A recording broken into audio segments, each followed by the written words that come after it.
What's up guys, Houndish here, and today we're jumping in with another Destiny 2 video, and in this one, ahead of the launch of Act 2, I wanted to round up some of the upcoming weapons, rewards, and activity content that we're going to see for the remainder of Revenant. So, there's still a handful of weapons that haven't actually dropped for Revenant yet. That includes a new shotgun, SMG, and rocket launcher. Additionally though, there are more Splicer reprised weapons, and rewards that we'll pick up in upcoming events like the Dawning and Iron Banner, and those are weapons we'll get access to during Act 2 of Revenant. But additionally, we'll speak about some of the upcoming activity content, what we know about the Tomb of Elders, and the Kell's Fall exotic mission, which will have a unique reward for Revenant as well. So, bit of a roundup of stuff that we can expect in the coming weeks. As always, I hope you enjoyed the video today, and if you do, a rating below very much helps us on the channel. But without further delay, let's get into it. And so firstly, the next time we'll actually get rewards for Revenant, which are brand new, will be on November 19th with the launch of Act 2. And during Act 2, we're anticipating a new game mode, which will be the Tomb of Elders, Bungie's reprisal of Prison of Elders from Destiny 1. And the indications from data mines is that this will be a revamped version of the activity with updated mechanics, as well as new bosses, and an interesting challenge called Contest of Elders, where we'll need to fight through Prison of Elders in multiple laps. And there'll be a mechanic called Warden's Judgment, where with positive stacks of judgment, the difficulty will increase during the encounters, but that'll also offer better rewards. Then, if we don't perform quite as well, there'll be another negative stack called Warden's Judgment. This will reduce the challenge for enemies and the encounters, but will equally reduce rewards. So the Contest of Elders will essentially be a performance-based challenge, and the better we perform, the better the rewards will be. It's also interesting that for Tomb of Elders there appear to be a lot of bosses, so we're getting some returning from Destiny 1 like Skolas and the Warden's Servitor, but we'll additionally see Barons from the Forsaken era and other legacy prisoners, which were the lesser bosses from Prison of Elders like Kexis and Psylocke. But interestingly, there'll also be the Gladiator Brothers or the Shield Brothers from the Strike in the Taken King. So that's a preview based on what we know about Contest of Elders, and some of the upcoming rewards for Revenant are bound to drop in that activity as well. So in terms of unreleased weapons, firstly, there is the Noxious Vetiver. This is an arc precision frame SMG. And looking at the potential perks here, in slot 1, there is Loose Change, as well as To the Pain, Thresh, Unrelenting, Attrition Orbs, and then we have Pugilist, as well as Heating Up. Then in the second slot, there's Jolting Feedback, as well as Target Lock, Frenzy, Redirection, Vorpal Weapon, and then there's Desperate Measures or Rampage. So there are a couple of interesting roles there. Loose Change and Jolting Feedback could be quite good. But we also have the Heretic's Fervor. This is an aggressive frame status rocket launcher, and in the first trade slot it can roll Tracking Module, Field Prep, Autoloading Holster, Lone Wolf, then there's Rhyme Stealer, Quick Draw, and Slide Shot. Then for the second trade slot, it's able to get Chill Clip, Vorpal Weapon, Frenzy, Bipod, but can also roll Quick Draw, Explosive Light, and Harmony. So there's some pretty classic rocket launcher rolls there, but also some stuff that's a bit more niche. And then finally for Revenant weapons, we have Scavenger's Fate, which is a void precision frame shotgun. First trade slot can get Lone Wolf, Feeding Frenzy, Repulsor Brace,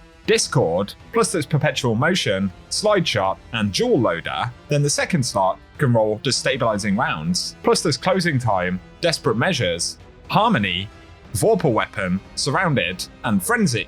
So instantly, Repulsor Brace destabilizing rounds will be a thing, as well as some other more common shotgun bonuses. So share your thoughts on any of those weapons. We don't know the precise rollout, but at least a couple of these are likely to drop alongside Act 2. Plus we'll see another reprised Splicer weapon. This time it's the Grid Skipper, a void rapid fire frame pulse rifle. And the first trade slot can get Killing Wind, Lone Wolf, Repulsor Brace, and then there is Zen Moment, Perpetual Motion, and Demolitionist, and those can pair up in the second trade slot with Multi-Kill Clip, Frenzy, Destabilizing Rounds, plus we have Headseeker, Elemental Capacitor, and Desperate Measures. And that also benefits from the Splicer Surge origin trait, where reloading the weapon after dealing damage grants the weapon a stacking reload speed and handling bonus until stowed. Additionally though, as we've pointed out separately, there are a couple of extra weapons that we'll get during Act 2. The first one is from the Iron Banner in the form of Tenacious Mastery, which is going to be the first stasis rocket-assisted frame sidearm, and there are perks like Air Trigger, Offhand Strike, Deconstruct,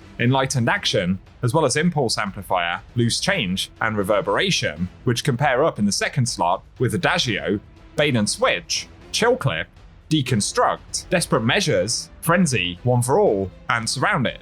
And I think especially things like Air Trigger or Loose Change paired up with Chill Clip are going to be pretty popular on this one. And the Iron Banner will launch, I believe, it's the 26th of November, which is the week after Act 2 launches. So by the end of the month, we'll have that one. Then in December, with the return of the Dawning, there's the Mistral Lift, which is an adaptive burst void linear fusion rifle. The first trade slot can get Withering Gaze, as well as Closing Time, Clown Cartridge, Envious Assassin, plus we have Keep Away, Moving Target, and Reconstruction. Then the second slot can get Bait and Switch, plus there's High Ground, Firing Line, Precision Instrument, Frenzy, High Impact Reserves, and Vorpal Weapon. So Withering Gaze will be interesting to have on a linear fusion rifle, especially paired up with something like Firing Line or Precision Instrument could be pretty nice. But Reconstruction, Bait and Switch could be good too. Plus there are more familiar roles that we can get on this as well. So that'll be another component to look out for around about mid-December. So those are the upcoming weapons. Again, outside of the event weapons, we're not sure precisely what the distribution will be. Some of them may drop in Act 3, which will be kicking off in January. But another component we do know about for Act 3 is the Kell's Fall Exotic Mission.